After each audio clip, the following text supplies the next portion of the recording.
Hello friends, welcome to my channel. Friends, आज की हम अपनी वीडियो में मोहिनी एकादशी व्रत कथा के बारे में जानेंगे। लेकिन इससे पहले आप हमारे चैनल पर नए आए हैं तो प्लीज़ चैनल को सब्सक्राइब कर लीजिए, बेल आइकन को प्रेस कर दीजिए और वीडियो को लाइक और शेयर जरूर कर दीजिए। तो चलिए शुरू करते हैं अपनी मोहिनी एकादशी व्रत कथा। धर्मराज युधिष्ठिर कहने लगे कि हे कृष्ण, बैसाख मास की शुक्ल पक्ष की एकादशी का क्या नाम है तथा उसकी क्या कथा है, इस व्रत की क्या विधि है, यह सब विस्तार पूर्वक बताइए। श्री कृष्ण कहने लगे कि हे धर्मराज, मैं आपसे एक कथा कहता हूँ जिसे महर्षि वशिष्ठ ने श्री रामचंद्र जी से कही थी। एक समय श्री राम बोले कि हे गुरुदेव, कोई ऐसा व्रत बताइए जिससे समस्त पाप और दुखों का नाश हो जाए। मैंने सीता जी के वियोग में बहुत ही दुख भोगे हैं।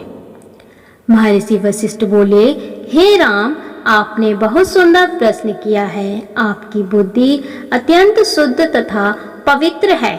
यद्यपि आपका नाम स्मरण करने से मनुष्य पवित्र और शुद्ध हो जाता है, तो भी लोकहित में यह प्रश्न अच्छा है। बैसाख मास में जो एक एकादशी आती है उसका नाम मोहिनी एकादशी है। इसका व्रत करने से मनुष्य सब पापों तथा दुखों से छूटकर मोह जाल से मुक्त हो जाता है। मैं इसकी कथा कहता हूँ, ध्यान पूर्वक सुनो।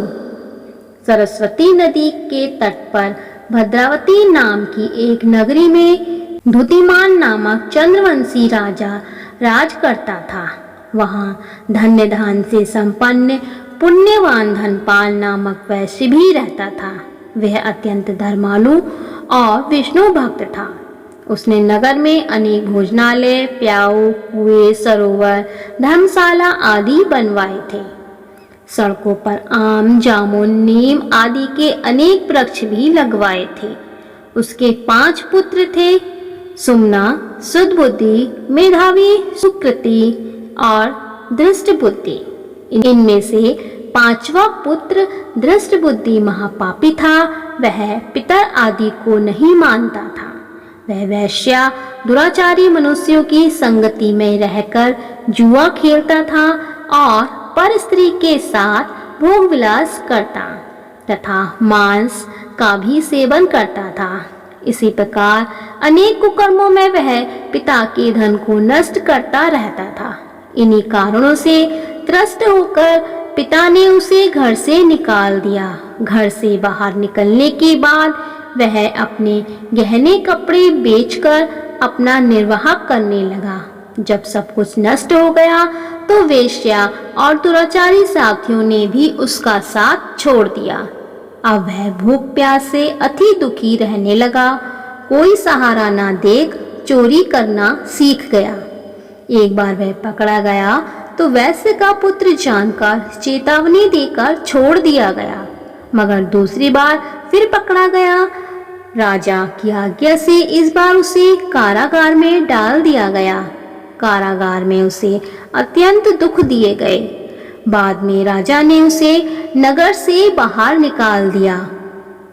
वह नगरी से निकल वन में चला गया। वहां वन्य पशु पक्षियों को मारकर खाने लगा। कुछ समय पश्चात वह बहेलिया बन गया और धनुष बाण लेकर पशु पक्षियों को मार मार कर खाने लगा। एक दिन भूख प्यास से व्यथित होकर वह खाने की तलाश में घूमता हुआ कौंडिन्य ऋषि के आश्रम में पहुंच गया। उस समय बैसाख मास था और ऋषि गंगा स्नान कर रहे थे। उनके भीगे वस्त्रों के छींटे उस पर पड़ने से कुछ सुबुद्धि प्राप्त हुई। वह मुनि से हाथ जोड़कर कहने लगा कि हे मुनि, मैंने जीवन में बहुत से पाप किए हैं। आप इन पापों से छूटने का कोई साधारण बिना धन का उपाय बताइए। उसके दीन वचन सुनकर मुनि ने प्रसन्न होकर कहा कि तुम बैसाख शुक्ल की मोहिनी एकादशी का व्रत करो, इससे तुम्हारे समस्त पाप नष्ट हो जाएंगे। मुनि के वचन सुनकर वह अत्यंत प्रसन्न हुआ और उनके द्वारा बताई गई विधि के अनुसार व्रत किया। हे राम, इस व्रत के प्रभाव से उसके सारे पाप नष्ट हो गए और अंत में वह गरुड़ पर बैठकर विष्णु लोक को गया। इस व्रत से मोह आदि सब नष्ट हो जाते हैं। संसार में इस व्रत से श्रेष्ठ कोई व्रत नहीं है। इसके महात्म्य को पढ़ने से अथवा सुनने से 1000 गोदान का फल प्राप्त होता है।